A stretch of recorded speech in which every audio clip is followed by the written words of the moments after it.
ભાવનગરના શિહોર તાલુકામાં ગેરકાયદે પાણી કનેક્શન ઝડપાયું છે। મહીપરી યોજનાની લાઇનમાંથી ગેરકાયદે પાણી કનેક્શન ઝડપાયું છે। સરસ ડ્રેનિંગ કોટિંગ મુખ્ય લાઇનમાંથી લીધું હતું કનેક્શન। પીવાના પાણીની અછત અંગે ગ્રામજનોએ ફરિયાદ કરી હતી। પાંચલતલવાડા, ગઢુલા અને ભાવુપરાના લોકોએ ફરિયાદ કરી છે। પાણીની લાઇનમાં ખોદકામ કરતા ગેરકાયદે કનેક્શનનો પર્દાફાશ થયો છે। જવાબદારો સામે કાર્યવાહી કરવા ગામ લોકોએ માંગ કરી છે।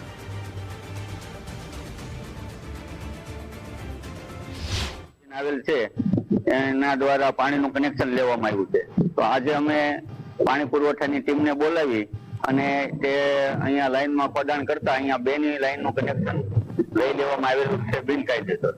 હવે અમે આવી રજૂઆત કરી છતાં તંત્રએ કોઈ ધ્યાન નથી, પણ અમે જાતે જ ગઢુલાના સરપંચ, હું પોતે અને ભાવપરા ગામના આગેવાનો બધાએ સાથે મળી અને આ ઓપરેશન કર્યું છે। તો ગામડા બધા પાણી વગરના તરસે મરે છે અને અહીંયા બિનકાયદેસર કનેક્શનો લઈ લેવામાં આવે છે। લોકોએ સરસ જીનવાળા અહીંથી કનેક્શન લઈ લીધું છે। અમે 1.5 મહિને હેરાન થાય, સાહેબને હું બે કરતો તો સાહેબ માનતા નહોતા કે નથી લીધું। મેં સાહેબ અમારે પાણી સરતું નથી, તમે 2 ટાંકા ભરો છો, અમારું ગામ આખું વાહે આવે ઘરે, અમારે ઘર બંધ રાખવા પડે છે પાણી માટે।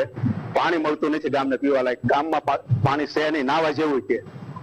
પછી ખૂબ સાહેબને ભે કરે એટલે સાહેબે કાલ મંડાણા કે ના હાલો ખોદાઈ નાખીએ। હાલ અમે ખોદાવ્યું તો અહીંયા 2ની લાઈનનું કનેક્શન નીકળ્યું, જીનમાં ગયું છે।